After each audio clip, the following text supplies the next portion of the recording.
Hey partner, I'm Barry, your pocket crew chief, the very first AI-powered mechanic for sim racing.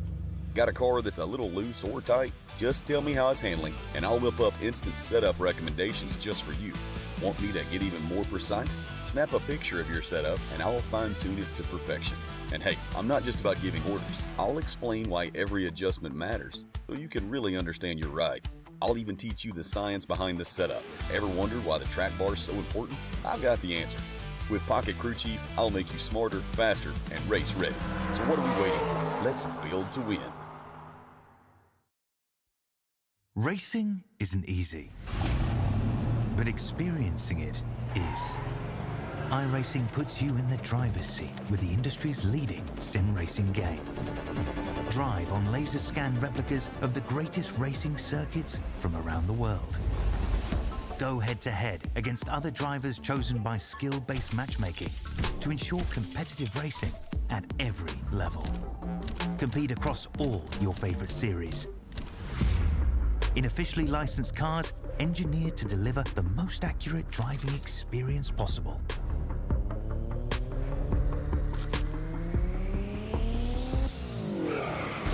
Join a race or host your own with players from across the globe. Race against the computer or in a league with friends. Feel the thrill behind the wheel. Visit iRacing.com.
Well, we started at Daytona last week. This week, we stick to the east coast of Florida, just 288 miles south. The Spark Racing League takes on Homestead-Miami in the Driven Bay Life 165 for the second week of the Pocket Crew Chief Winter Series. Welcome, race fans, to the V-Speed booth, bringing you flag-to-flag coverage. My name is Logan Threlkeld, and alongside me, Sky Shrek. Sky, how are we doing tonight?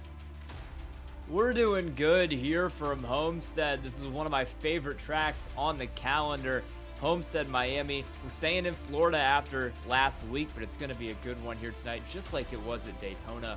We take you to the track map here, and you'll see Homestead-Miami Speedway. 4 turns, not a tri-oval like some racing tracks that we go to in this schedule, but it's pretty consistently oval shaped, long straightaways, high banked corners where you're really able to run the top here. It's a great racetrack. Tonight we're going to be running 110 laps around Homestead. It's going to be a pretty good one. Absolutely it is, and we'll take a quick look at our points graph here for tonight. After the big one happened coming out of turn 4 last week, Justin Wilson was able to get away from the pack as an 8-car wreck cleared the competition off the back bumper of the 58 machine, taking that points lead. After the first race, Ellis Thomas sitting there in second with 45 points, just 4 behind. Ryan Rose in third, AJ Maglio in fourth, Charles Wembley sitting in fourth, tied with Maglio. Brian Brobst in the 11, sitting in sixth. James Danforth in 7th, Robert Brobst in 8th, Jacob Bradley in 9th, Chase Berry in the 10th spot, Sean Mulholland in 11th, and last but not least, Max Cost in the 63 in the 12th spot after Daytona. We've got just the second week so far of this 10-week series. Next week we'll be going to Iowa for 142 laps. And Sky, why don't you tell us about our race analysis here for tonight? Yeah, as mentioned earlier, we're doing 110 laps on the high banks of Homestead-Miami. Pit road speed limit tonight is 50 miles an hour. There are 3 tire sets available for this race, and we'll only have 1 green-white checkered attempt if we need it. 85% fuel load on these iRacing fixed setups, and it's the Driven Bay Life 165. Absolutely, and I'm not too sure what's happened to my track map. It was working earlier, but it seems to have disappeared now, so apologize for that, folks. We'll try to get that working later on, get a little bit more in-depth. That way you can see exactly how this track is set up. And we have about 30 seconds left until our Spark League drivers take the grid, currently in the warm-up portion of it. But the most important question is, will Wilson have what it takes to kick off the season with back-to-back wins, or will we find ourselves with a new driver at the top step of the podium this evening here at Homestead? We'll have to wait and find out after 110 laps here tonight. Just a few more seconds until we start putting some race cars out here on the track, Sky. Really looking forward to it here tonight. As you said, it's one of your favorite racetracks. It's certainly one of mine. I'm more of a fan of it in the trucks personally, but I know talking to some of these drivers pre-race here, the track is very, very slippery out here in these Xfinity cars tonight. Yeah, I think it'll be a really good one. You can run a lot of lines here. You can try to make the bottom work. You can go right around the top. We got cars grid now, and they're getting ready for a good one. Absolutely. We're going to have 2 pace laps out here tonight. Gives us plenty of time to make our way through all these drivers, and we'll just have to see how it happens. Obviously, a night race here tonight, very dark out on the track. Luckily, we do have lights here in Miami, so that'll certainly help out in the long run. And one major thing here is the tire wear that we're going to see. The weather for tonight, a cool, brisk 75 degrees on track. So that's not going to be too much of an effect on the tire wear. Luckily, going into tonight's race, I know they talked about having a practice session a couple weeks ago, or I think they said it was over 115 degrees on the track surface, and did not make for a very fun time out there, but instead decided to bring it out here for a night race in Miami. Yeah, definitely better having the cooler track, I think. It'll be nicer on tire wear compared to having a potential 120 degree track temp. Guess we're fortunate that we're in Florida on one of the colder days of the year. Absolutely, and we've got race cars rolling on the field. Let's take a look at who took our Evan Pienta Designs Pole Award. Jacob Bradley sets the pole here tonight in that 50 machine. Congratulations, Jacob, on that pole award here for tonight. Looking forward to seeing if Bradley can hold on to that top spot going through this race, but let's make our way through the rest of this field here. Get a look at some of these race cars as they are on their pace lap. As mentioned, the 50 of Bradley on that front row with a 33.053 next to Justin Wilson, last week's winner, in that 58 on the outside row.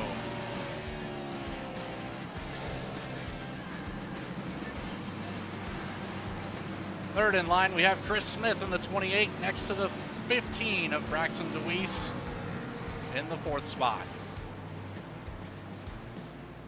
In 5th, we have Levi Cox in the 54 machine next to the 26 of Dylan LeBeau in 6th. Evan Pienta in the 55 will take the 7th starting position next to Rye Jones in the 91. Last but not least here in our top 10, Ellis Thomas in the 8 machine next to Chris French in the 53. And outside your top 10 tonight in row 6 is going to be Johnny Rapp in the 52 and Ryan Phillips in the 27. 13th tonight rolling off is going to be Ryan Rose in the 78 with Robert Brobst in the 5. 15th on the field tonight will be Sean Mulholland in that 39 car. To his outside, it'll be Max Cost in the 63. Looking back to row 9, it's going to be Steve Best in the 60 on the inside. Jake Maki in the 13 and 18th on the outside. In row 10 tonight, it'll be Benson Weaver in the 1 car in 19th and Ryan Brobst in the 11 starting 20th. Back here in the 21st position, AJ Maglio in the 00 next to Jay Heischman with no qualifying effort in the 22nd spot. 23rd will go to James Danforth in the 88 next to the 31 of Jacob Phillips. 25th, Zachary Mitchell in the 23 next to Patrick O'Toole in the 44. Paul Thomas in the 42 will take the 27th starting spot next to the 4 of Nathan Gentry. We'll round out our field here going into the race tonight as the pace car coming around comes down the pit road. It will be green flag racing here as we are in the Geico restart zone, and away we go. Green flag waving at Homestead-Miami.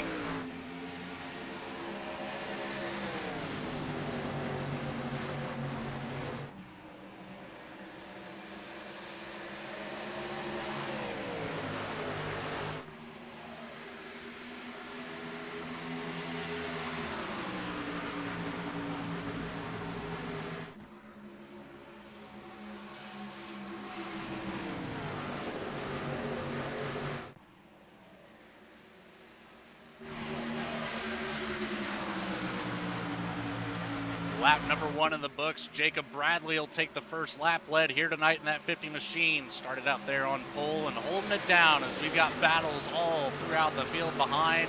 Finally starting to sort out single file here up in the top 5. Not quite just yet. It's the 15 of DeWeese has the 54 of Cox to the inside.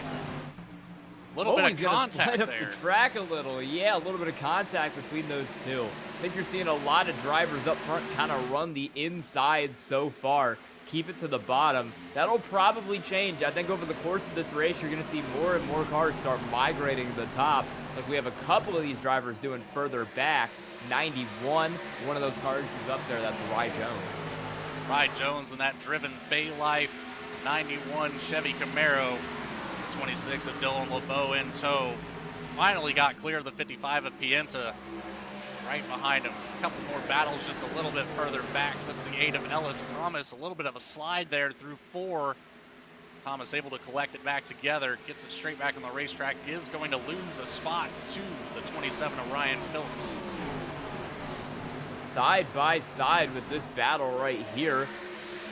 We go with Robert Brobst and Ellis Thomas for 12th, and then looking one spot behind them, that's Max Cost in the 63, trying to get something going. That 5 car will get the spot for now. A little further up the field, you've got the 78 car, Ryan Rose, kind of running that middle line that you don't see quite as often here, trying to pinch the 53 of Chris French to the bottom.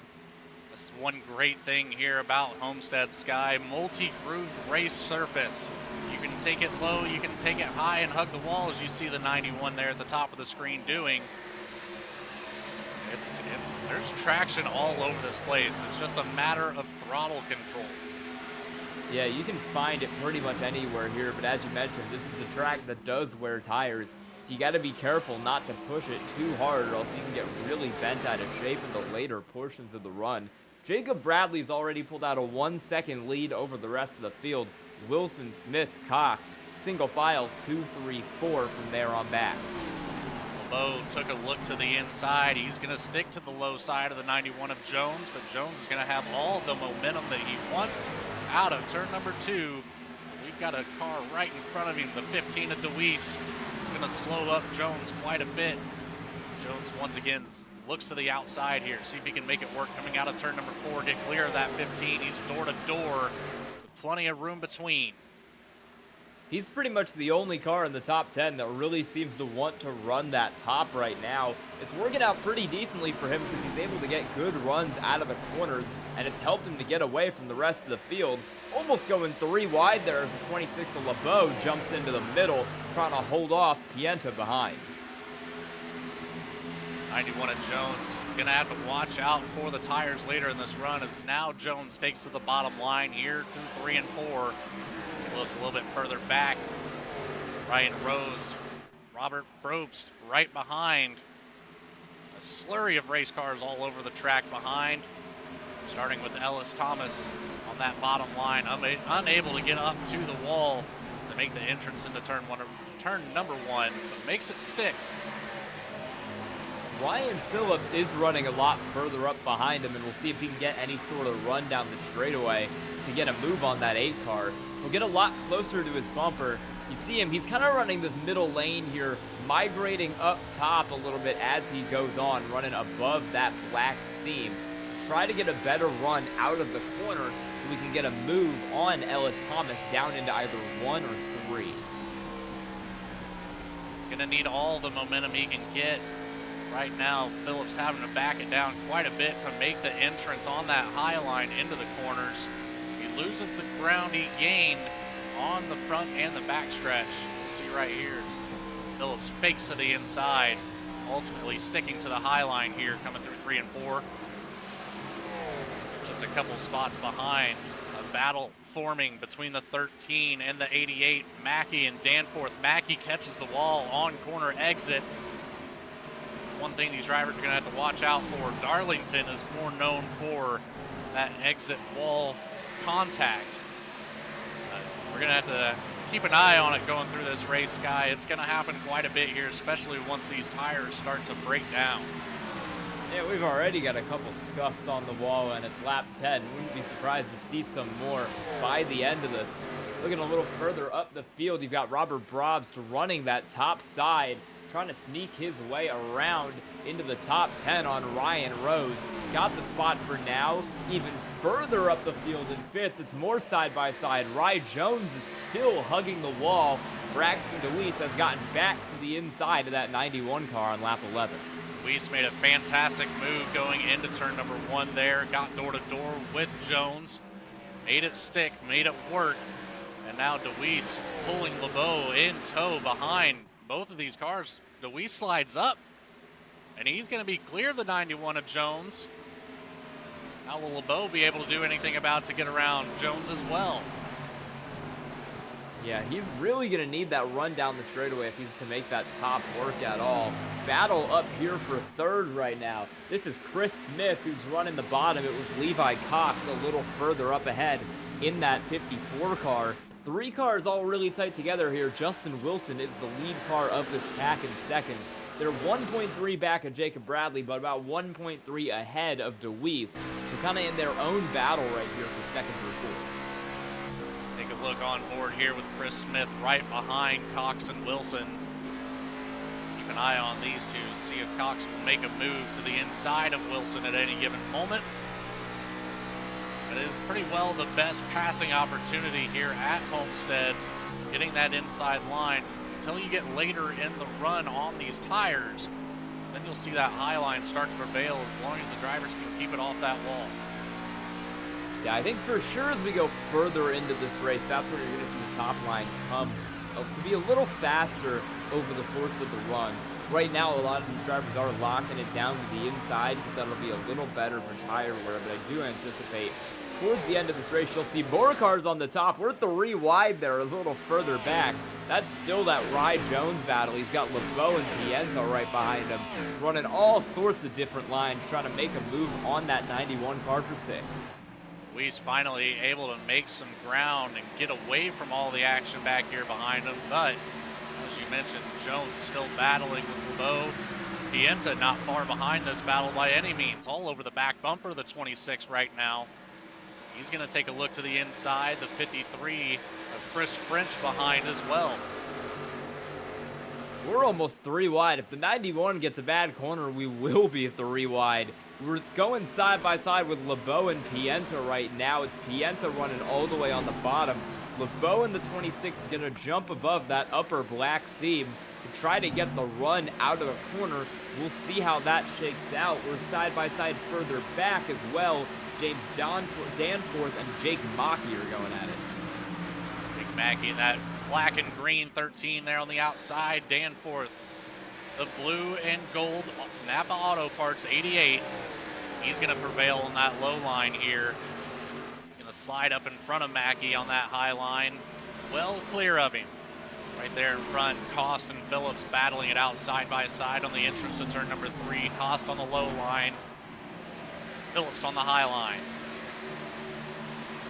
Yeah, they're going to work side by side down the front straightaway here, but I'm going to imagine Phillips has the better run out of the corner. He will. He'll get clear. That 63 is able to even it up when the 27 goes to the top, and they'll get side by side through the corner. But the run down the straightaway that you get from running the wall will just pull you straight back ahead every time. That's what we've seen a couple cars like Rye Jones and Phillips take advantage of tonight. Absolutely. We'll see multiple drivers take advantage of that all throughout the night. This is really going to come down to being a driver's race. Who can handle this Xfinity car the best out here tonight? And I know it's slick. It's not going to be fun, but you must prevail to come out on top here tonight. It's only going to get slicker as these tires start to wear as we go further into the run. It's just going to get harder and harder on these drivers to keep it straight and to make good time. It's only going to get more treacherous out here. We're only on lap 18, and we still got a pretty good amount of laps left in this tire run. That we do with that 85% fuel load, too. You have to imagine big move from the 55 at Pienza to block the 26 from Dylan LeBeau. LeBeau back to the inside there. That was very, very narrow, but as I was saying, 85% fuel load in these Xfinity cars. You have to think, some of these drivers might try to stretch out these tires until the end of the fuel run. Wouldn't surprise me, especially with the risk of a caution. We're going to see Pienza's running really low through that corner for a car on the top, really just trying to squeeze Dylan LeBeau down, steal any run that he can, and it worked because LeBeau got nothing out of that corner, and now Chris French is right on his door working for 8th. Chris French out there on the high line. He'll have the momentum. We'll see if LeBeau has enough to get up in front. He does not on corner exit. French will have the advantage into turn number 3. Up to 8th tonight for that 53 car, making some spots here. It's going to be LeBeau running right back to the top. A couple cars just trying to switch lines, find some speed, and get something going here in the early stages of this race. I want to give a quick shout out to James Danforth, who started in 23rd tonight and has gotten that car up to 13th. Fantastic driving so far for the 88 machine. We'll see if he can put it together to collect another 12 positions and put the 88 on the top step of the podium here tonight. Take a look a little bit further back through the field as we've seen action on the timing and scoring. Right now, Phillips trying to catch back up to the 11 of Brobst. Brian Brobst, that is. I forget that we have 2 of them out there. I got to keep that straight. Yeah, we do. It's Brian Brobst right there to the inside of Jake Mackey for that position. But he'll have to pull back in. We'll take another peek going down into turn 1, but Mackey seems pretty comfortable running that top line right now. We'll see if he can get the advantage down the straightaway with the speed that you get from running up there, and if he can get back clear of Brobst by the time they go down into turn 3. Back up towards the front here. The gap has closed from 3rd to 4th. Just separated by a little bit over 1/10 of a second. Smith looking to get around the 54 of Levi Cox. He's definitely still looking. Running a little lower is that 28 car. The 54 kind of going bottom to top in that corner. Interesting line. And try to get himself a little more speed on the exit. It'll work for now. He'll get clear down into turn 3, but the 28 is still going to be there on the bottom. And we'll see coming back down the straightaway to the start-finish line who's got the advantage in this battle for 3rd. That low line is certainly the advantage on tires, but the high line has such much more momentum. So right now, Cox able to hold on to the position, fending off the 28 of Smith. You see him running that middle line too at points, trying to stop the 28 from getting any sort of good run out of the corner. We've seen it work for a couple cars there, where instead of running all the way up towards the wall, you kind of run one lane up in the middle and just try to box out the car on the inside. Make sure they don't get any speed out of the corner, and you try to make the pass that way. Might be a little better for tires, but I think it'll hurt your overall speed. It certainly does, but tires are going to be such an advantage here later in these runs. If we can keep it green flag racing as we have so far, any little bit of tire wear that you can save will help you out so much here at Homestead. It's almost mind-boggling, Sky. Yeah, especially at a track like this where it gets very slick and where throttle control and just kind of smoothness play a big role in this race as you get down to the end of it. This is a track where you need to save tires if you want any chance at the end of it. And we'll see if Jacob Bradley has done that, because he's opened up a 2.2 second gap over everyone else. Will he hold that, or will he start to come back to earth as we head into lap 26? At some point, these tires do have to start evening out. But right now, looking at the 60 of Steve Best versus the 00 of AJ Maglio. A little bit further back in the pack, this battle's for 21st position. Stahl and Best make a fantastic move around Maglio just a lap ago. But looking through our timing and scoring here, looks like the 52 of Johnny Rapp has had an issue. He's been in pits for quite a while now. I believe he's back out on track, but spent almost 3 minutes in the pit stall. Have to assume a little bit of damage on one of these corner exits. Got a hold of the 52 machine. Right now, still. I think he's been in the pits more than once. I think that was his second pit stop, because I saw him go a lap or two down earlier on in the race, in addition to that pit stop a couple laps ago. See if we can pick out any more close battles out here on the field. Looks like a lot of this field already separated by about a half second, so it'll be a little bit of time before we see some side-by-side action. Right now, closest we have, Ellis Thomas, Dylan LeBeau battling it out here, coming down the backstretch. LeBeau with the advantage. LeBeau is one of those cars who's put it a lot on his tires and has kind of fallen off as a result of it. This car was running 6. It started in 6, but he's just pushed it really hard in these battles, put a lot of wear on it. Now he slid all the way outside the top 10 to 11. One thing I'm noticing, though, is that you're starting to see cars kind of throughout the field really get loose on corner exit. I've got Ryan Phillips in my sights here, and I've seen him almost dump it a couple of times out of 2. A lot of cars really struggling to get the power down off these corners. So what you're saying is the tire wear already becoming a factor here, just a mere 29 laps in. Coming around for the start of lap number 30. We're already seeing this play a major factor in this race.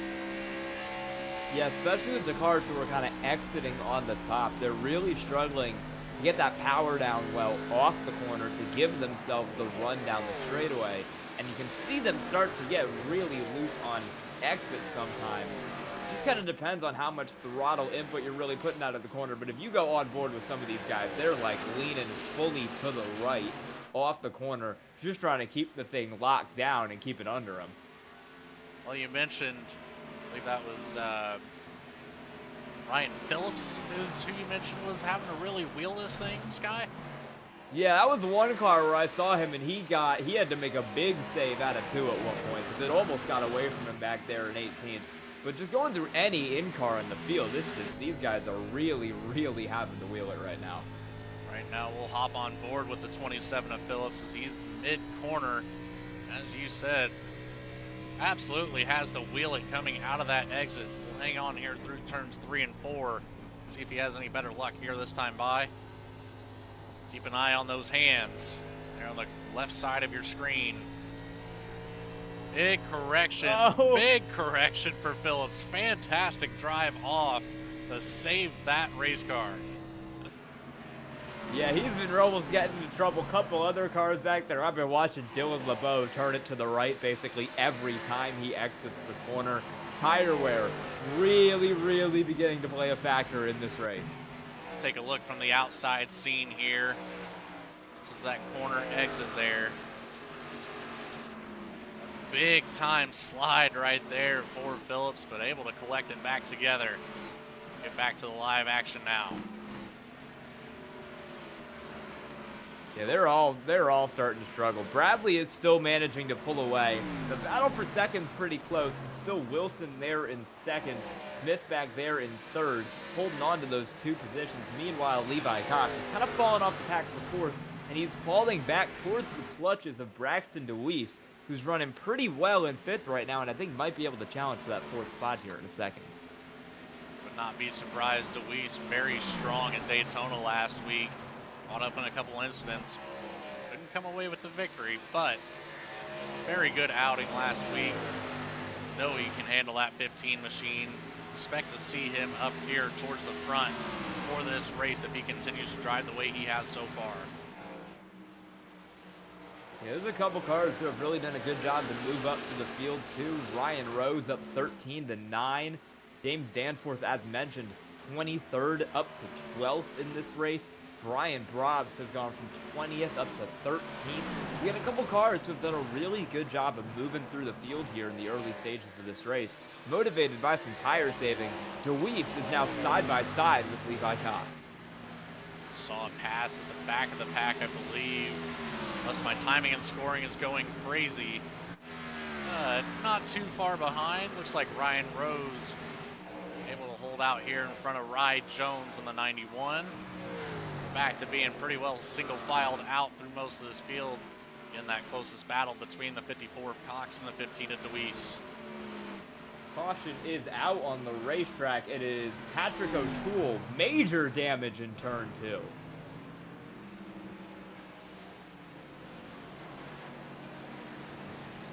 Let's take it back and see exactly what happened here to Patrick in that 44 Toyota Supra. Yeah, we'll get you the replay here. He gets loose coming through the corner and makes contact with AJ Maglio. You're going to see him going into 3. The car just starts to step out on him pretty quickly here. See it? Maybe it's okay. It's the next corner. It's going down into turn 1. The car just starts to step out on him, and he just loses it. He gets down on the apron. He tries to save it, keep it straight, and he's just kind of all over the racetrack. Yeah, into the wall, slides it down to the apron. He thinks he's got it. He thinks he's got it. He's back up onto the racetrack in front of AJ Maglio. Unfortunate for Maglio there, getting collected in that one. No fault of his. Just nowhere to go for the 0-0. That could be race ending. That was a pretty hard lick there for AJ.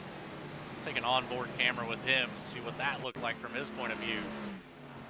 Yeah, there's major damage to the 44 there as well. I don't think that left front tire was really attached to the car anymore by the end of that one. There he goes. He tries to wheel it down the track, but just not enough room for the 0-0. No, and especially when you're on those worn old tires, it can be really hard to adjust to something like that happening in front of you when you don't quite have the movement on those worn tires to be able to get around it. Pit stop's underway, and we have everybody down pit road. Keep an eye here, see who wins this pit road battle. Got one making their way to the exit, but ultimately it's going to be the pole sitter making his way out first. That's the 50 of Bradley across that green cone. Wilson in that 58 elected to stay out one lap. Not sure what the call is on that one. Looks like he might be coming down. I believe that's the 4 of Gentry back there that just made the entrance. There's the 58 of Wilson coming down the backstretch. We were 3 wide coming out of pit road. I thought we were going to have an accident for a moment. It was Levi Cox, DeWeese, and Chris French. I think Levi ended up inside the bumper of the 15 car. That's how close it was with all these cars.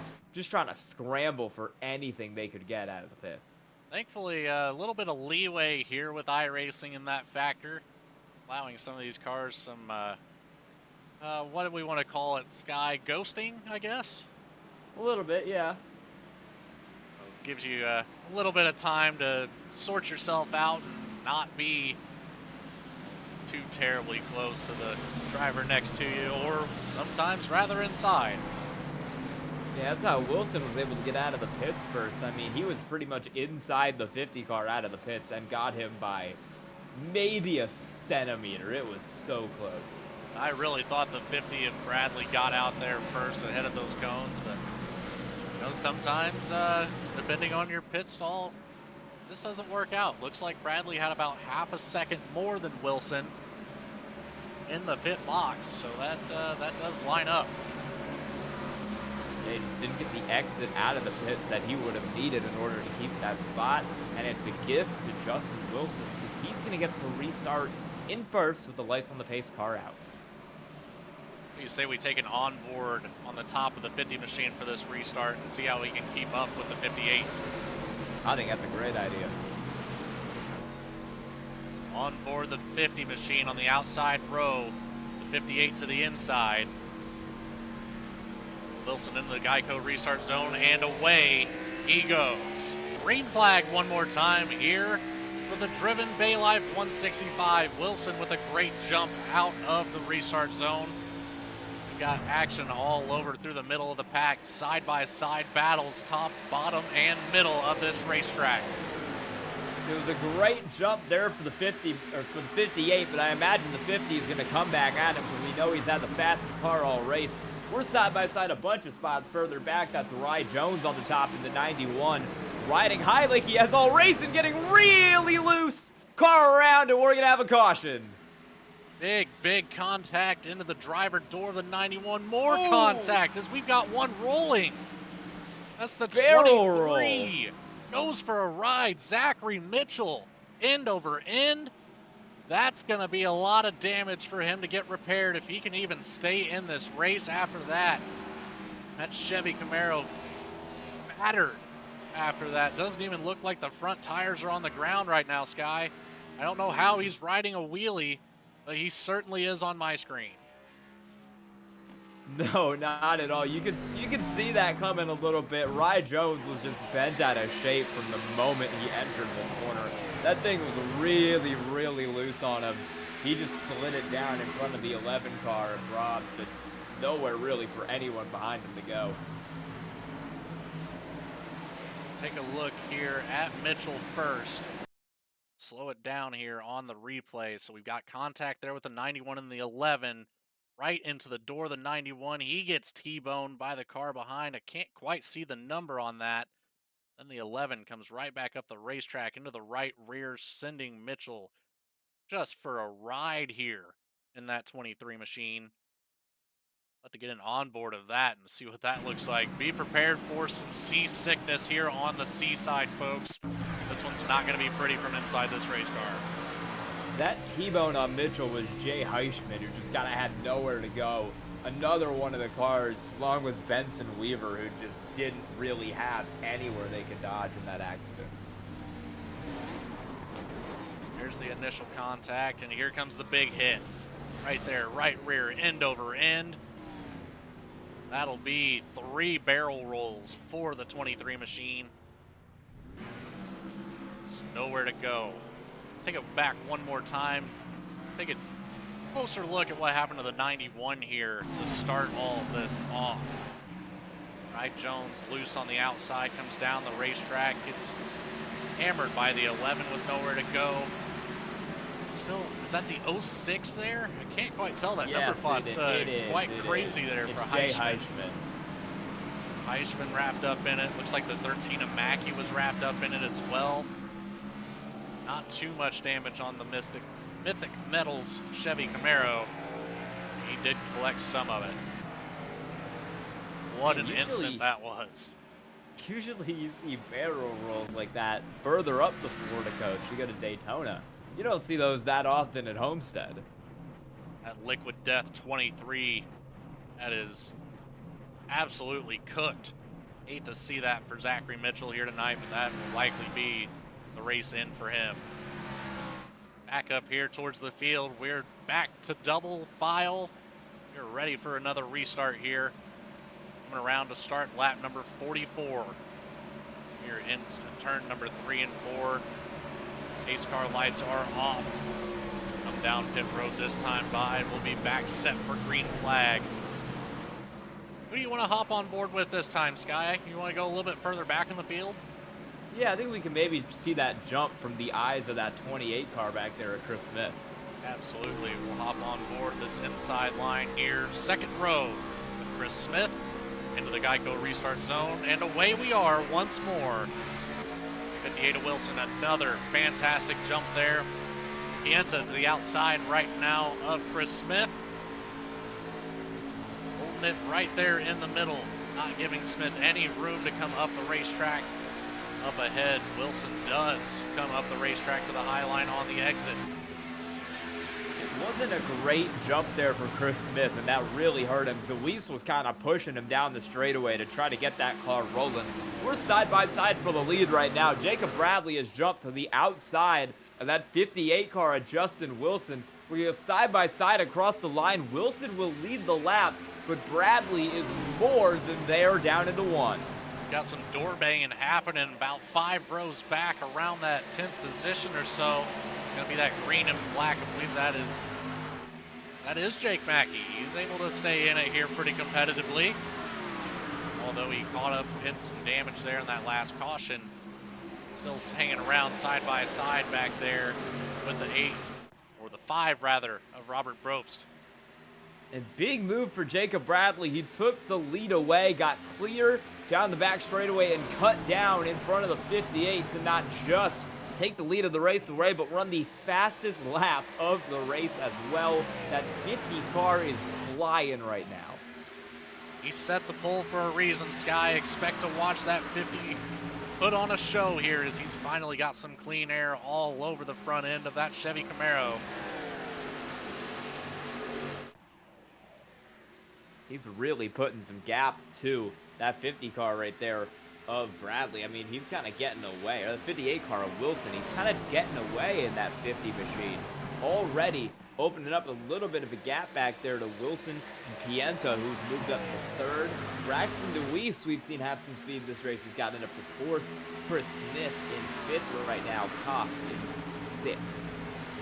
Deweese finally back to his starting position here tonight, as well as Bradley, Wilson, 1-2. They're back to their starting positions as Wilson ran quite a few laps up there in the lead. Evan Pienta up 4 positions up here in the top 3. But side by side as Deweese looks to the inside of Pienta. Will he make it stick? Pienta holds him down low. Deweese doing a fantastic job keeping it off the door of the 55, but the 55 will prevail on that high line with a little bit more speed. Coming out of the corner, gets clear of the 15.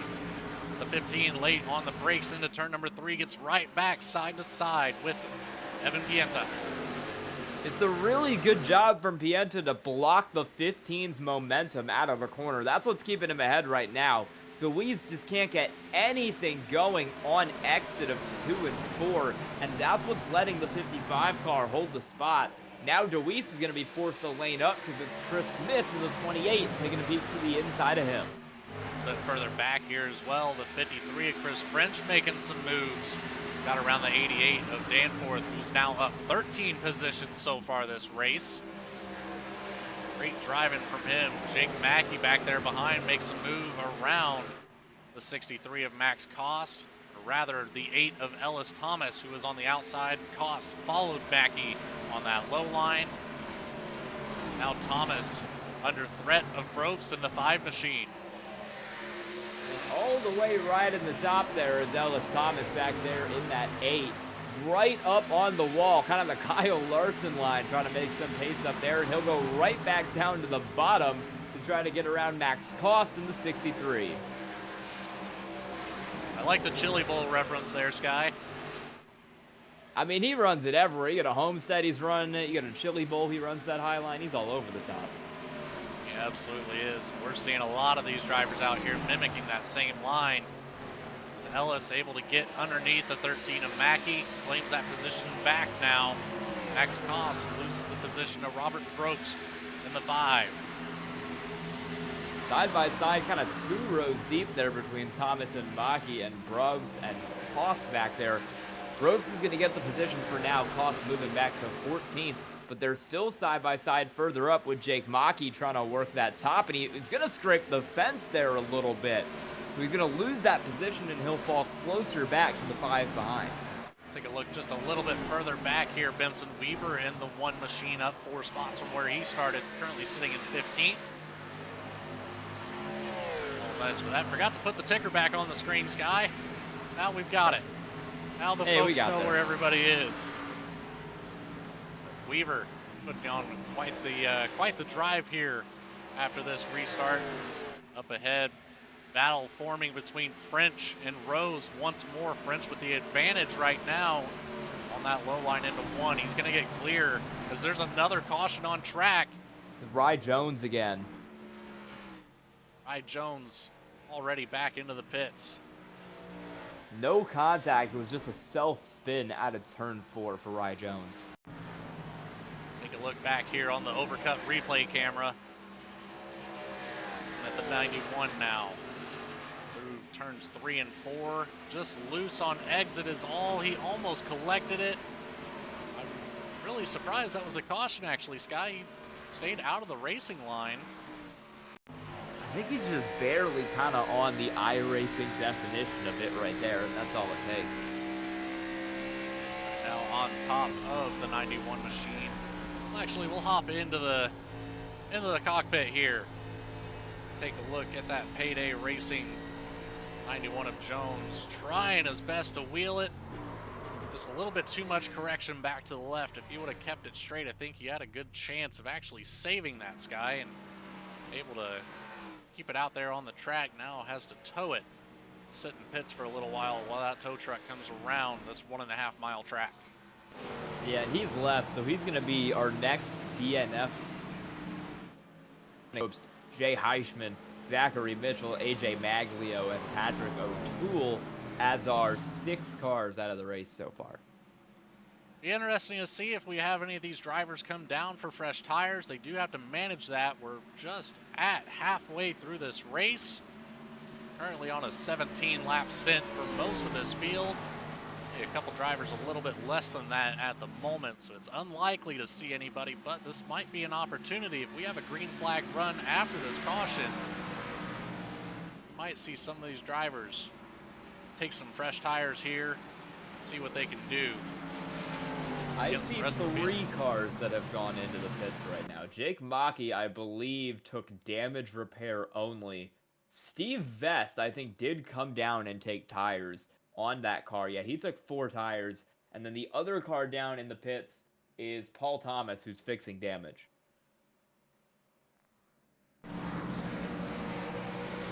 Well, as it sits right now, the 50 of Bradley, for Evan Pienta Designs Pole Award winner, currently sitting in that #1 spot, followed up by the 58 of Wilson. Evan Pienta himself in that 3rd spot in the 55 machine. Braxton Luis right there in 4th. Chris Smith in the 5th spot. Levi Cox in 6th. Dylan LeBeau in 7th. Chris French in 8th. Ryan Rose in the 9th spot right now. James Danforth, up 13 positions, has entered the top 10.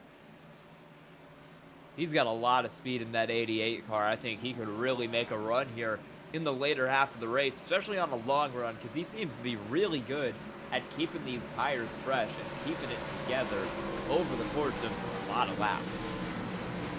He absolutely has. The pace car lights are off. We'll go green this time by. Get them stacked up, double file throughout the entire field. We'll come around and start lap 57. And the green flag drops over halfway through this race, Sky. Great racing so far. Can't complain whatsoever. Take a look at our race recap so far. 3 cautions and just the 2 lead changes between Bradley and Wilson. Really can't complain about Homestead. I mean, this is one of the best tracks in NASCAR, I think. Puts on a good show no matter what you race here, every time you race here. And when you get a slick track, one that's really eating up tires like it is tonight, that's when you get some great racing out there. You're absolutely correct about that. We're going to see some very good racing here. Hopefully get a good green flag run, see what these drivers are made of. Pace car is off. Led right into that Geico restart zone. Barry the flagman drops the green flag, and we're away once more. Jacob Bradley with another great jump on that inside line. 58 of Wilson not far behind. Loose, though, into turn number 1. Contact between Pienta and DeWeese. DeWeese is going to lose some ground there in the middle as we're 3 wide on corner exit. Look at Levi Cox. He run the top there while they were all battling further down, getting loose. That 54 car jumped all the way to the high side and passed about 3 cars on that restart. He's flying up to the top right now, and he's going to be side by side with Pienta if he can get there for third. He will get side by side with that car. Oh, Pienta into the back of Wilson. Can he save it? Can he save it? Somehow, yes, and Pienta is around anyways. Pienta just a little bit of contact on the left rear. So now the 58 of Wilson goes for a massive spin. Man, I thought he had that saved. He did for a second. It was one of the craziest saves I've ever seen. And then DeWeese got into the back of Pienta, and they all went around anyways. Take it back here on that overcut replay cam once more. See what all went down here. Yeah, this is going to start with that 55 car Pienta because he gets into Wilson there in the 58 car. And from there, it just kind of spirals. They're all just all over each other. Wilson was so close to saving that thing. It absolutely was. That was a wheel job right there. There's the contact to the left rear of Wilson from Pienta. Wilson doing a great job of holding it down. A little bit more contact. Kind of straightens him out there. Sends Wilson up the racetrack sideways once more. Pienta tries to come down, makes contact with the right front of the 26. Goes the 58 of Wilson. Big contact there from the 1 of Benson Weaver. Nowhere to go for Weaver on that. Heavy damage on the front end of that Camaro. Get back here to full speed. We'll take it back one more time and look from the inside of the one machine. Now with Weaver coming across the start-finish line. This is where it all starts to fall apart. There were cars going all over the place further back, too. Like, you saw the 42, all bent out of shape. There were so many cars just all over the place trying to sneak through that accident. And Benson Weaver, just unlucky. Nowhere to go. He couldn't see it. Nowhere to go, indeed. Let's see, you say the 42 was a little out of line there. That would be the 42 of Paul Thomas. Looks like he avoided that pretty well. We'll take it back, keep an eye on him, see what kind of maneuvers he had to make to get through this mess. I'm not sure if he took any contact, but I know he got very loose trying to check it up, and he was sliding down on the apron when we saw the end of that. We'll see what happened to him here. Oh, ooh, big checkup there to avoid the car in front of him. Managed to keep it straight, though. Good drive there. That was, the car in front was Max Koss there at 63. We saw Johnny Rapp slow it down in that 52 on that bottom line. All those drivers able to avoid it. They had enough time to react to it and get on the brakes, get around everybody. But Paul Thomas will prevail. He'll come out of this in 11th position. Yeah, it worked out pretty well for him. We got a couple more cars just kind of in the pits for general damage repair. LeBeau, Koss, Maki all coming down. Only a few cars have kind of avoided the damage and have managed to stay out this whole time since the last caution, or since the last pit stop around 23 laps ago. The pace car lights are off already. Double filed back up. We'll be going green again, this time by to start lap number 62.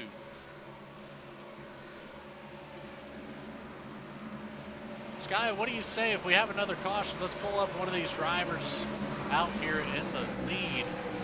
See if we want to talk to, let's say Braxton DeWeese. If we get another caution around. See if he has any words to say, and see if he's got a strategy to make it to the end of this race and put that 15 up there on the podium. Currently sitting third right now.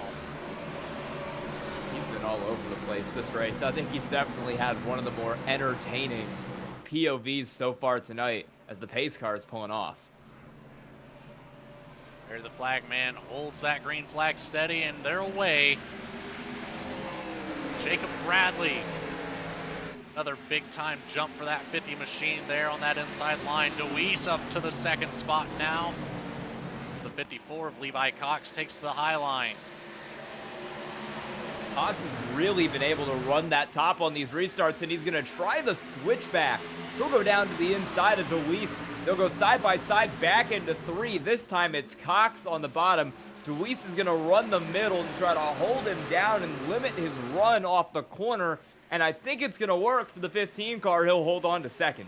They were nearly 3 wide right behind with Chris Smith, James Danforth, and Chris French.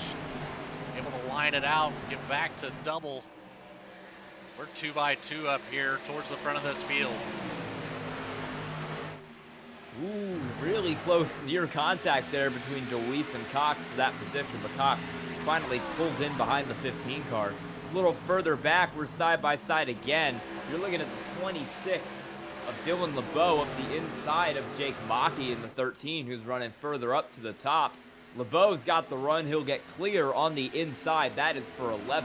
They're looking ahead at Sean Mulholland in 39, running 10th right now. By Cox sticking to that outside line.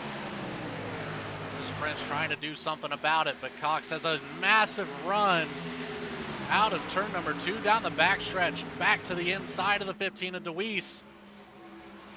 He makes it stick. DeWeese will have the momentum on that high line, though. We'll see if Cox has anything to say about it.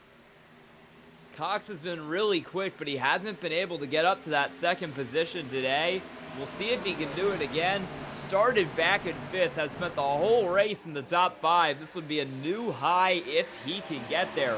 But DeWeese is doing such a good job of just defending in that middle, not letting Cox get around him, and that's how he's holding that spot for now, really preventing that 54 from getting up to second and trying to challenge Jacob Bradley for the lead. DeWeese finally able to get some breathing room away from the 54. A little bit of contact back there for the 88 on that exit wall. Again, Cox back to the high line. Gonna look to make that same maneuver here, get some momentum off of this corner. Surely we'll see him go back to the inside of DeWeese, and he does. Great back side by side into turn 3. Another crossover looking for Levi Cox to see if he can get that spot for second, but it's still not happening. Anytime he tries to go down there, DeWeese just jumps into that middle, prevents him from getting any speed on exit, and Cox has no hope of getting the move done. If Cox stayed away for a couple laps, DeWeese might have a chance at Jacob Bradley, but he just hasn't been able to get there yet because Levi Cox has stayed glued to the left side quarter panel of that car. Cox looks to the outside once more. Right now sitting on the back bumper of the 50 of Bradley, taking a look at this battle that's going on right behind him. You know, he's got to be loving watching that in the rearview mirror, knowing that he has no challenge at the moment. Got 2 drivers battling it out, wearing out the tires quicker than as if they were single filed out here. Yeah, Cox is definitely wearing out the tires more than I'd say DeWeese is, because that 54 is just going for it every single time down. He's either trying to stick the nose in, contact with DeWeese, moves that 15 car up the track, and now it will be Levi Cox the second, and it took a little bit of forcing to do it. Cox said, I am not sticking behind you. I feel like I'm faster, and I'm going to prove it to you. As the 54 machine now claims that second position, DeWeese falling all the way back to 5th, losing spots to Smith and French. But now Smith looking, he's trying to find a gap around the 54. He'll take a peek to the inside, but that door shuts rather quickly. Yeah, now we'll see if Chris Smith can make the challenge for that second spot. All kinds of jostling up there in the first 2 positions. It was pretty solidly Justin Wilson's, but with him out of the race now in that accident and wide open for that second spot behind Jacob Bradley, and you've seen DeWeese, French, who's moved his way up from 10th to 4th this race. Smith and Koch all have a good shot and some good speed to try to take that position away. Right now, Bradley running away from it. We have a battle forming back here for the 8th position. scratch that, make that the 7th position as Thomas and Brobst have both caught up to the back into the 88 of Danforth. Danforth's had a really good run this race, up 16 spots. But some of these cars who started in front of him, like Thomas and Brobst, have a little more speed right now. We'll see if they're able to get to them, though, because they're all kind of running that same line right around the bottom, with the exception of Brobst, who's looking a little bit higher in the middle. Those front two cars, Danforth and Thomas, don't seem too willing to try to burn up the tires right now in pursuit of speed. Take a look at this battle that's forming with Jake Mackey in the 13 and a Latin car, the 52 of Johnny Rapp. They've been side by side a couple laps. Now Rapp able to get ahead of 13, unfortunately sitting 3 laps down for that 52. He's got a lot of ground to make up right now if he wants to finish this race on the lead lap. Mackey led him by. No battle to be had there for very long. Now Rapp looking to catch up to the 63 of Max Cost and the 39 of Sean Mulholland. We're side by side for second up here. Levi Cox is almost being passed by Chris Smith. He had the spot momentarily, but Cox has been riding the wall, trying to fight back with that momentum down the straightaway. Smith has the advantage through the corners, but the 54 is going to get the run back down the straightaway. He'll have to switch back to the inside as Smith comes up to cut him off out of 2, and now it'll be roles reversed. Cox on the bottom, and it's going to have to be Chris Smith trying to make the top work. On board right now with the 28 of Smith. No room to be had between these race cars. Cox still on the inside. Smith will have the run off of turn number 2 here. He's going to really work that wall. Can the 54 get clear? No, he can't. Won't be able to put the block on the 28, who's going to get the speed right back down into 3 and 4. And now he's going to switch it up to that middle to try to stop Cox from getting the run out of the corner. As Cox has some internet issues under him, that'll allow Smith to hold the spot for now. Cox will pull back into line, and we'll see where he goes down into 1. It's back on the top. Take a look at our leader now, Jacob Bradley, with quite the lead, almost a second out after that last restart. Showing why he had that pole setting time here tonight. He's really had a lot of speed. He's pulled away so quickly from these guys behind him.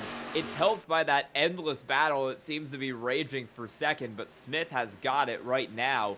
Cox falling back towards French and Deweese, who I do not think is going to be very happy with that 53 car. That might be a move to watch out for if the 53 of French, who's working that bottom, can get around Levi Cox. Luis still hot on the trail of all of these leaders up here. We saw him get moved a few laps ago. He is not letting that affect him much, as he is stuck here in the 5th spot with quite the distance back to 6th. He has 3 cars ahead that he needs to focus on, and then he can take on the challenge of getting around the 50 of Bradley.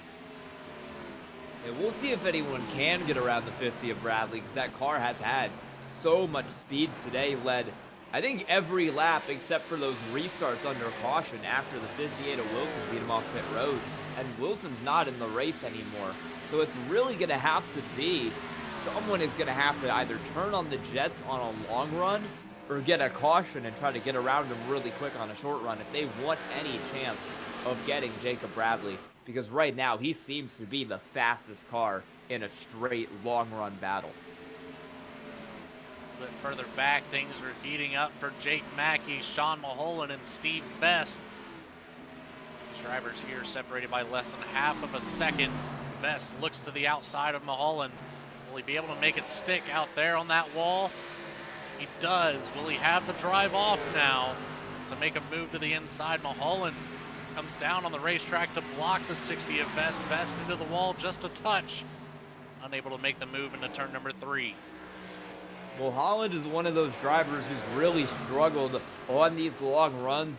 He was running inside the top 10 after that last restart and has just slowly slipped back to the field. He's 14th, and now Vest is trying to put him back to 15th. Really been a struggle for that 39 car today to hold on to his tires, and you see him falling even further back as Steve Vest gets around without much of a fight. Back up towards the front here, Chris French. Braxton DeWeese did get around him. So DeWeese back up into the top 4. Got 2 more cars until he can focus on that leader again. See if DeWeese has the pace. He's looking very, very strong out here right now. Just 2 seconds behind our leader at the moment. Yeah, and he's running the top, trying to get all the speed he can, all the momentum down the straightaways to try to take him closer to that 54 car, Levi Cox. He's faster than the 54 right now. We'll see if he ends up being faster than Jacob Bradley over the long run, but I can tell you last time around, Chris Smith was the fastest car in the top 5. Slightly faster than Bradley and slightly faster than DeWeese. This time around, fastest car in the top 5 is Braxton DeWeese in 3rd. DeWeese, we saw on the onboard there, Levi Cox brought it down to pit lane. Looking to make that undercut move. See if it'll pay off for him in about 30 more laps of this race. He ran 43 on that set of tires before finally bringing it down. And we'll see if that inspires anybody else to come down with him, or if we're going to see some cars run long. Braxton DeWeese, next car into the pits. He's about to send it over here to the 5 of Robert Brobst, who's made a move here on the outside of the 55 of Evan Pienta. Unable to carry the momentum into the corner. Pienta gets the position now. He'll put the slide job on the 5. Brobst will surely look to the inside coming into turn number 3. Not quite close enough to give the bumper to Pienta. He's going to fall in line here, settled in the 9th position. Max Koss is the next one back. But before that, we had the 52 of, Johnny Rapp there in the 52, separating those 2 drivers. We have more cars in the pits, too. Chris Smith has just come down from 2nd, along with Ellis Thomas and Paul Thomas. Side by side back here for that 2nd position. Ryan Rose, Chris French. Rose on the outside, French to the inside. Has to make way for the 4 of Gentry. We're 3 wide through the corner. Gentry brings it down to pit road. You have to wonder if that messed up anybody's strategy to get in there. Didn't quite look like it. French carried a lot of momentum there on that bottom line, but ultimately Rose able to come away with the 2nd position. Now the 54 of Cox back into the picture. He's going to move to the outside of French. Fresh tires will prevail. He's going to have to split these 2 drivers, get back to the inside possibly. Cox sticks to the outside. Undercuts worked for now, because if you look right behind him, it's Chris Smith. Also, fresh off a pit stop, Levi Cox got a 2nd on Chris Smith. Jacob Bradley, your race leader, is into the pits, and now everyone is going to follow Chris French, James Danforth all down as well. Give the 78 the lead at the moment. He'll collect a couple bonus points for leading some laps here. Be ever so important once we get closer to the end of this 10-week season. But under fire right now. The lap car, the 28 of Smith. I'll let him go. DeWeese goes by as well. Now Rose will bring it down pit road. See if LeBeau does anything. He does not. He stays out on the track. He'll collect the next bonus point. Pienta in tow. And we're going to cycle around after this pit cycle to Levi Cox being over a 2nd in the lead to Chris Smith and Jacob Bradley. I think he's got 1.7 on Chris Smith right now. So the undercut works. Only time will tell how that pays off for him in the long run. Braxton DeWeese also around Jacob Bradley. So Bradley going to be back to 4th right now. 3 wide back here for Rapp, stuck in the middle. All 3 drivers able to hold it down. That's the 88 of Danforth and the 8 of Thomas. Surrounded by a bunch of 8s was the 52 of Rapp. Nothing doing. Thomas able to make his way around Rose now. Still have the 26 of LeBeau in the lead right behind You can see that difference is incredible on the fresher tires, as the 88 will now look to the outside of these leaders. Have to wonder when LeBeau's going to bring it down pit lane, when Pienta is going to bring it down pit lane, when Cost will bring it down pit lane.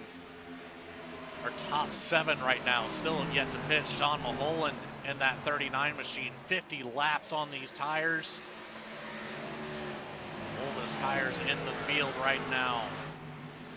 Well, what I'm seeing on the ticker is that I think everybody out here except for Mulholland could make it on fuel if they really wanted to. They could stretch this as long as they wanted. LeBeau, Pienta, and Max Cost, along with Jake Mackey and Steve Vest, were all in the pits about 28 to 33 laps ago. Fitz and Gambit, I think LeBeau might have thrown 2 on it, but don't quote me on that. All of these guys are topped off on fuel, and if they really, really wanted to just run it all the way, they could. They certainly could, but whenever you have these fresh tire cars out here turning laps that are almost 2 seconds faster than these old tires, it's not going to be long before we see Cox, Smith, DeWeese, Bradley, all 4 of those drivers enter the picture back here for the top spot, especially if LeBeau does not pit. At this point, LeBeau's only hope is that they can't catch up. They don't have enough time. From here, got 21 laps to go. Will be 20 this time by. You have to imagine that there's enough time for these drivers to catch back up. At the pace that they are going right now, as we are side by side for the lead, which is going to slow them down a little bit. Pienta trying to make a move on LeBeau. At the pace they're going, if these cars stayed out, it looks like they're going to catch with about 6 or 7 laps left. So if you are someone like LeBeau, who is running kind of back half of the top 10, very possible that not enough cars are going to pass you by the end of this for you to go back to where you were before, and you might at least gain some positions out of this. Pienta's going to try to dump LeBeau into the corner there. Not quite enough contact for that, but last time by, Pienta able to lead that lap, so he'll get a bonus point now. Falls back into the 2nd place position behind LeBeau.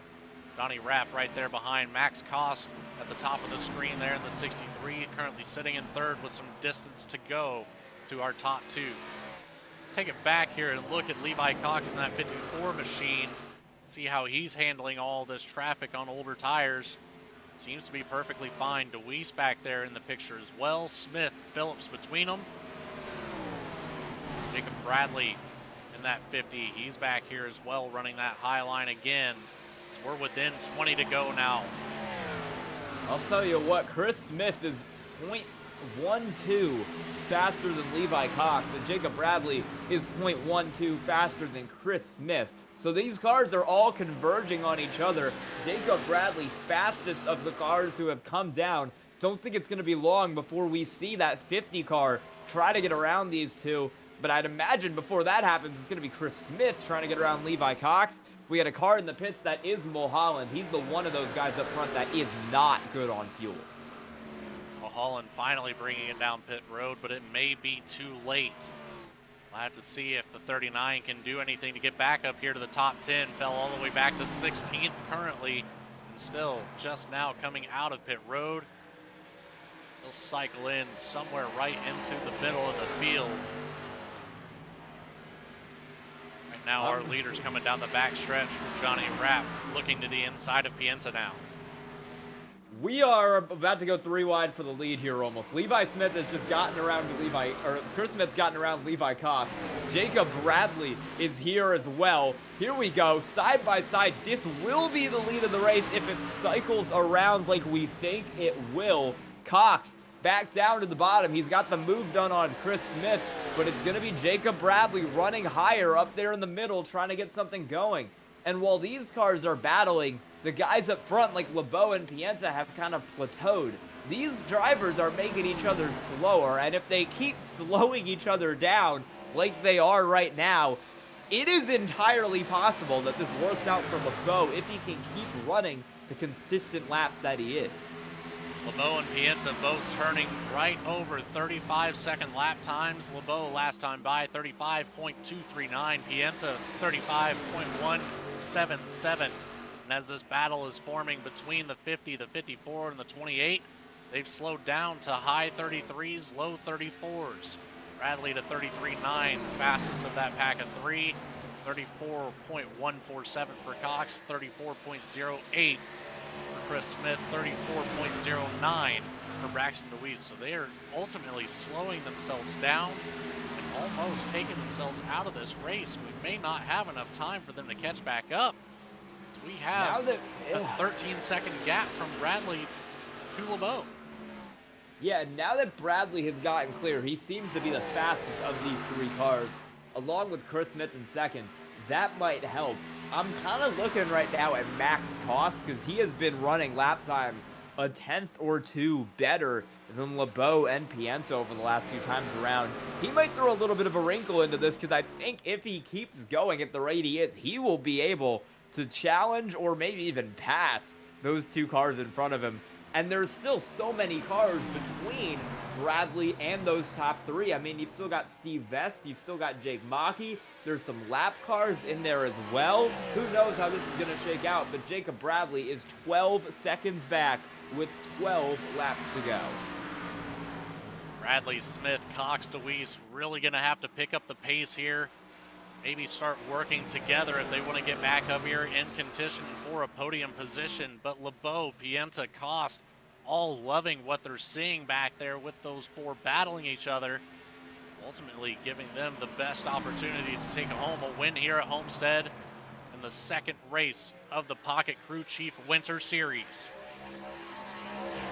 Last time around, Jacob Bradley he ran a 34.227. LeBeau ran a 35.208. LeBeau has been in the 35.2s for about 6 or 7 laps, running very consistent times. Meanwhile, as those tires fall off for Bradley and Smith, those two cars have started to slow down. They aren't charging like they were earlier. I think LeBeau is almost certainly going to gain positions from where he was before. The question is going to be, does he hold on to it, or how far does he fall down the order? It's only a matter of time as we're within 11 to go. This time by will be 10 left. And the driven Bay Life 165. LeBeau in the best position right now. Pienza in a position to strike. Max Cost, if he can close that gap up, he'll be in a great spot to put a challenge on both of those drivers. But he still has Rapp to make the way around. See if Rapp will give way to Cost if he can catch back up to him. Really good lap for LeBeau last time around. Only about 0.9 between him and Bradley now, because Bradley's fallen down to 34.3. Chris Smith, Levi Cox all the way down to 34.5 right now. Meanwhile, LeBeau still running a 0.187 in the 35s. This is going to be really tight at the end of this race. And Bradley is going to have some new elements in front of him because he's going to have to contend with Phillips, and he's going to have to contend with Sean Mackey up here in front of him. Jake Mackey in that 13 there right in front of Jacob Bradley. We've got a lot of Jake and Jacobs in this field. But ultimately the 50 able to get around the 13. Now he's got to get past that 42 machine. And he ultimately has to catch back up to the 60 of Steve Best. Bradley sitting in the top 5 now, but a lot of room to make up. We'll take it back up here to our leaders as Evan Pienta has lost a lot of ground to LeBeau. LeBeau still turning those low 35-second lap times. He set himself up fantastically to take this checkered flag, barring nothing crazy happens at the end of this race. A little bit further back, we've got a battle for the 11th position between Danforth in the 88 and the 78 of Ryan Rose. Rose all over the back bumper. He's got some momentum coming out of this corner. Last time by was about 0.2 faster than Danforth. He's going to look to the inside here coming into turn number 3. The way this is going, I'm honestly not sure if anyone behind Jacob Bradley is even going to pose a threat to LeBeau. I think he could very well finish this race even in second or third, because Chris Smith is only about half a second quicker than him right now, and he would need to make up 8.7 seconds over the next 7 laps. Unless he finds an afterburner in the car, he's not gonna do that. I really think Dylan LeBeau might win this race right now because Jacob Bradley is just not as quick as he needs to be. He burned up the tires in the early stage of that run. That he did is right now looking off the back of LeBeau. Johnny Rapp to the inside of Evan Pienza. He'll not necessarily claim the position, but the track position rather, putting more distance between LeBeau and Pienza now. Yeah, it's going to be 5 to go coming to the line this time for Dylan LeBeau, and Bradley is going to be about 6.6 seconds back. Looking at the lap times right now, I don't see how he gets there unless he suddenly starts pulling out like a second every lap.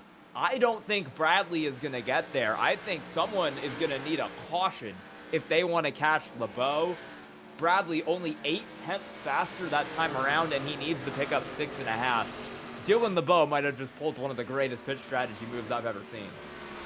I would have to agree with you there, Sky. LeBeau, Pienza, Cost, all with the best strategy here tonight.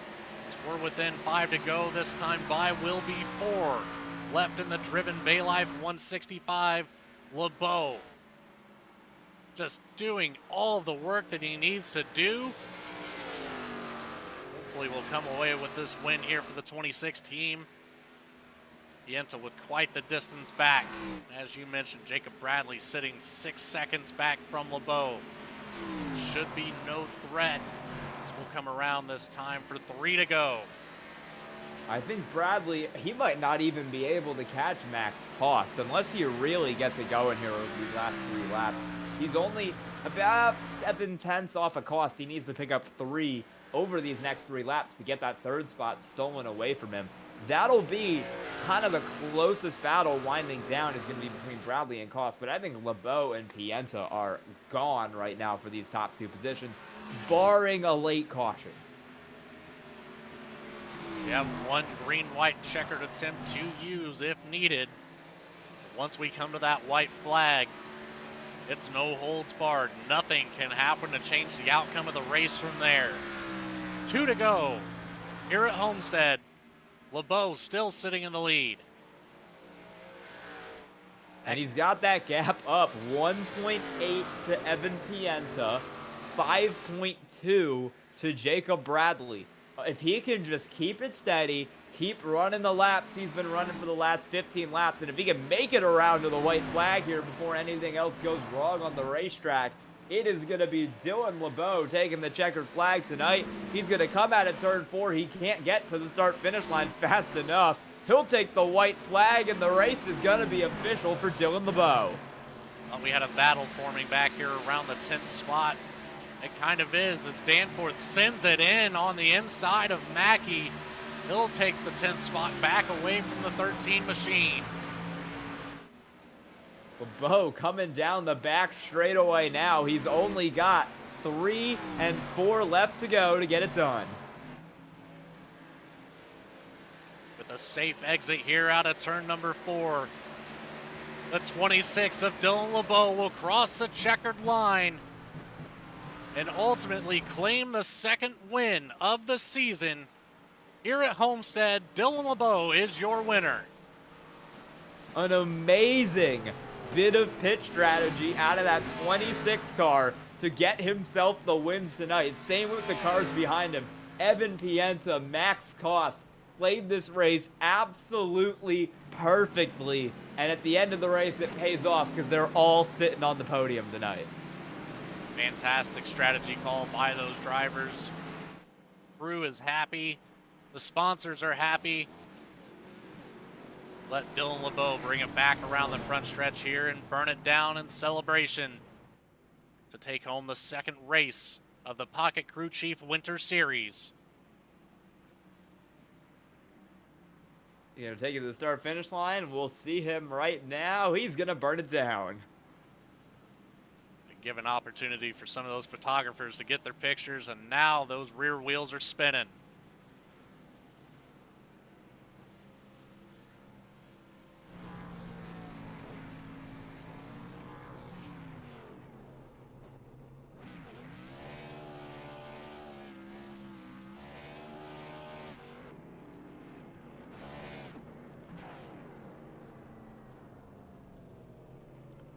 Fantastic drive for Dylan LeBeau here tonight. Fantastic strategy call all around for the top three finishers. We'll take a quick commercial break to take a word from our sponsors, then we'll be back right here for our post-race coverage of the Driven Bay Life 165. Hey partner, I'm Barry, your pocket crew chief, the very first AI-powered mechanic for sim racing. Got a car that's a little loose or tight? Just tell me how it's handling, and I'll whip up instant setup recommendations just for you. Want me to get even more precise? Snap a picture of your setup, and I'll fine-tune it to perfection. And hey, I'm not just about giving orders. I'll explain why every adjustment matters, so you can really understand your ride. I'll even teach you the science behind the setup. Ever wonder why the track bar is so important? I've got the answer. With Pocket Crew Chief, I'll make you smarter, faster, and race ready. So what are we waiting for? Let's build to win. Racing isn't easy, but experiencing it is. iRacing puts you in the driver's seat with the industry's leading sim racing game. Drive on laser scan replicas of the greatest racing circuits from around the world. Go head-to-head against other drivers chosen by skill-based matchmaking to ensure competitive racing at every level. Compete across all your favorite series. In officially licensed cars, engineered to deliver the most accurate driving experience possible.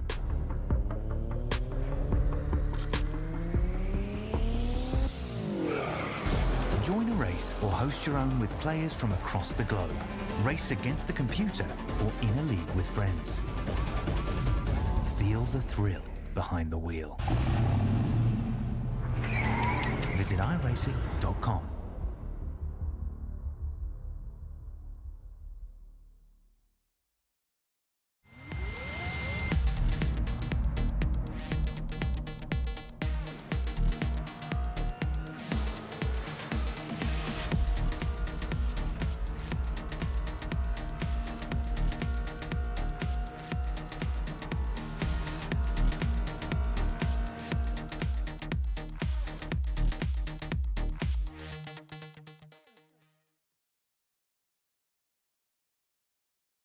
And we're back with your post-race coverage here for tonight. We'll take a quick look at our results and we'll get right into the interviews with the top three finishers. As we saw, Dylan LeBeau takes home the win here tonight in that 26 machine, followed up by Pienta and Cost with the ultimate hit strategy here tonight.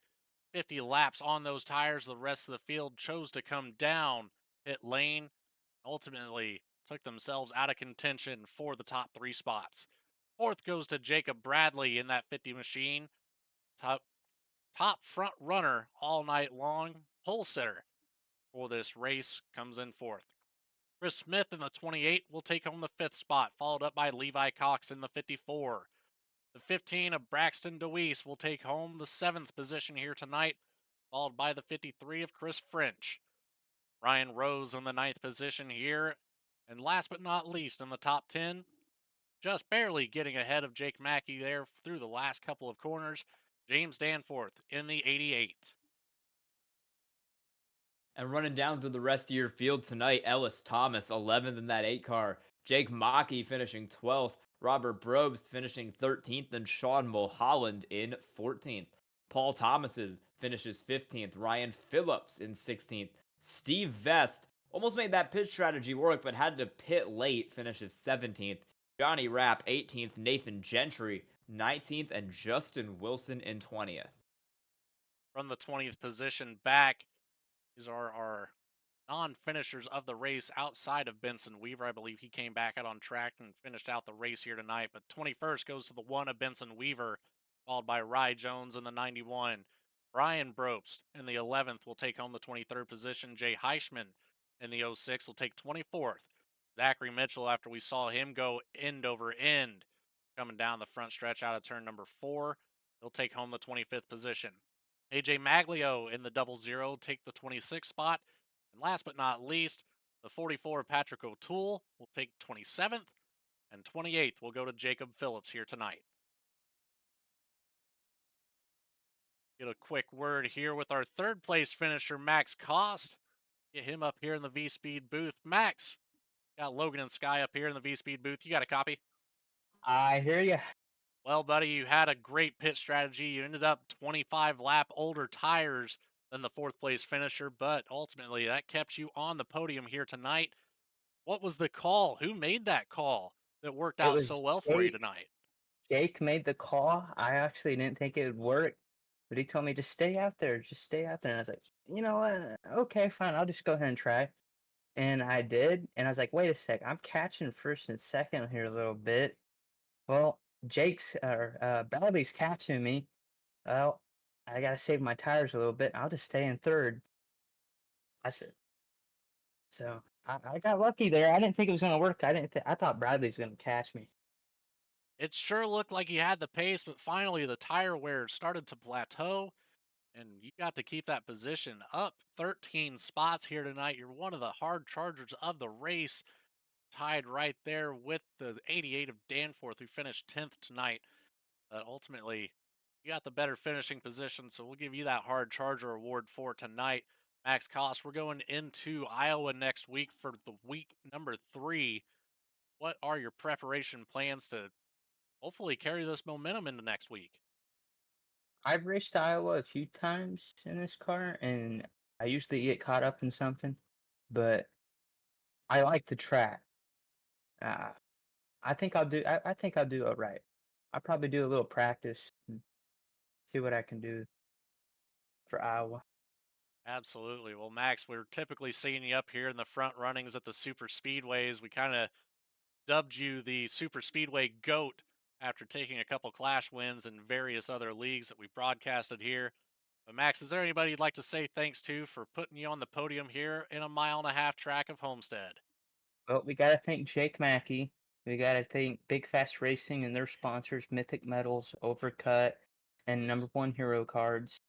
I'll thank my teammates in my other leagues, Kyle Peacock, Jeff Wright, Noah Mikowski, and those guys over there, Caleb Weekly, and all those guys. They help me get better every week. And thank you to V Speed. And that's about it. Sounds like a plan, buddy. Well, we'll depart from here, but fantastic finish tonight, Max. We'll see you next week at Iowa, buddy. Alrighty. See you guys next week. Third Or place every day, finisher. technically. Fair enough. Well, third place finisher, Max Cost. Now we have Sky Shrek standing by with second place finisher, Evan Pienta in the 55. Hey, Evan, you got a copy? I do. Did you know that that strategy call was going to work out to get you on the podium, or were you just hoping to pick up some extra spots there? I have absolutely no idea. After all that happened on that one restart and kind of got put to the back, it was kind of like I was like more focused on getting the damage back and fixed and trying to just get back out there and get as many spots as I can. And right before the restart, I looked down and said I was only going to be short by like zero 0.1 gallons. And so I was like, all right, well, I think I could try and make this. So didn't take tires, fortunately. Well, looking back, I should have taken them, but um, tried to save as much as I could, hang with the 26 there, and just as the run went on, I think he was saving him early, so he could you could see he kind of had a whole lap to do burnouts and stuff, and I ran out right at the line, so I was not saving him as much as he was, but kind of just lifting early. And once I realized I had a shot, I kind of fully committed to it. My spotter Nick was kind of telling me, he's like, yeah, these guys like Jacob and all the leaders were gonna probably catch me. And as it got closer and closer, I kept looking at the gap, and it was like 8 seconds, 7 seconds. And I'm like, I don't know if they're gonna get here. It could be close. And I think just some of them got held up by some lap traffic, and it was just enough to keep the top 3 out front of all the guys that pitted. Yeah, I was going to ask. You ran out just coming to the line there because another car who was running with you had to pit. Yeah, it was kind of it was just dependent on who could save, and I think we were all on the same boat on that one lap because I realized it and I was like, all right, well, I was gonna see if I could come back around and top off, and just to be even more safe, but it was coming to 1 degree, and so I was like, I can't risk it. So You were really close to LeBeau at one point in that run with about like 20 to go, but you couldn't get around him. What do you think you needed to do to get that win? just try and I mean, I don't know how much I could have done it with my tires having the wear before, but just trying to get by him early. I mean, I had that shot, and it was to his outside, and I was just trying to pinch him down as much as I could, but it gets tires right sides were so worn out, you just got tight. And if I put any throttle into it, it was going to break loose. So I just kind of had to. In reality, that was my really only shot, and I had to concede it there to just focus on saving fuel and hope that he wouldn't have been able to save enough and get the win that way. But All right. Is there anyone you want to thank or shout out tonight? yeah, you guys for putting the broadcast on. Everybody at Spark who puts on the league, Pocket Crew Chief, my teammates over at F. Scott Motorsports, Evan Pienta Designs, Overcut Sim Endurance Planner, Number One Hero Cards, Rescreened LLC, RB Designs, Brobst Enterprises, and Goon Squad. All right. Congrats on second place tonight, Evan Pienta. Thank you. And while we were talking to him, I believe Logan has caught back up with our winner tonight, Dylan LeBeau. I have indeed the 26 Dylan LeBeau, the ultimate pit strategy here tonight. Stayed out on those 50-lap old tires, but came away with the win. Dylan, I kind of asked Max the same question, but I'm curious, who made that call on the pit strategy? I'm going to be 100% honest with you. It was a complete accident. I got a little damage when Justin and Evan got together, and I was like, oh, let me pit. I'll top off with fuel. And then we went green, and I looked at how much I had, and I said, about 0.8 to the good. And so I said, screw it, and went for it. So I was able to save a set of tires. So was ready for if a caution did come out, but still was able to somehow save enough. And like you said, on those old tires, I was a little bit worried about that, those guys with tires, but I heard got a little crossed up with lap traffic, was able to work out. Absolutely was. And in traditional Ricky Bobby fashion with the Wonder Bread Chevy, you drove this thing to victory lane here, 25 laps led. We're setting up for a good season for you here so far. Is there anything that you can think of to prep for the rest of the season, especially going into Iowa? Yeah, I definitely really like the short tracks. I normally struggle a little bit on these 1.5 miles. If you were paying attention to the first 40 laps of that race, it was pretty brutal. I fell back to like 12th and it just killed my tires. It was pretty rough, but I got to thank Justin Wilson, Rye Jones, Chase Berry could make it out tonight, but I raced with those guys and it kind of helped me out a little bit. And both of those, Justin and Ryan wrecked and kind of said, all right, Dylan, your turn to win. So no pressure. So was able to just somehow hang on to it. Well, you certainly did hang on to it, buddy. It was a fantastic drive from you. You started back there in 6th. You gained that 5 positions and put this 26 machine up here on the top step of the pedestal tonight. Dylan, is there anybody you'd like to say thanks to before we depart here? Yeah, just a big thank you to you guys for putting the broadcast on, Spark for giving us a league to race in. It's definitely a lot of fun doing this every Wednesday. Absolutely it is. We're happy to be here and put the show on for you. But Dylan, great race for you tonight. We'll see you next week at Iowa, buddy. Sounds good. Thank you, guys. Well, another fantastic Wednesday night for the Spark Racing League, presented by Pocket Crew Chief. Sky, you know, we saw action all the way through, saw a couple cautions throughout the race, but ultimately it turned out to be a really, really good outcome for a lot of these drivers, especially the top 3 with that strategy call. What are your thoughts about this race here tonight? Man, that was a ton of fun. That was some really good strategy coming down to the end. I would have never thought to play something like that and have it work with how much the tires were wearing here. Really good call, really good strategy and racing all the way through. It absolutely was, and we'll make way to Iowa next week. But if you enjoyed tonight's broadcast coverage, be sure to like and subscribe so you never miss another race. From everybody behind the scenes at Spark and all the sponsors attached to the Spark Racing League, and for everybody behind the scenes at V-Speed, Adam Baker, Bradley Cooper, Eddie Smith, Morgan Cook, my co-host tonight, Sky Schreck. I've been Logan Threlkeld. Good night, and we'll see you in the cornfields of Iowa.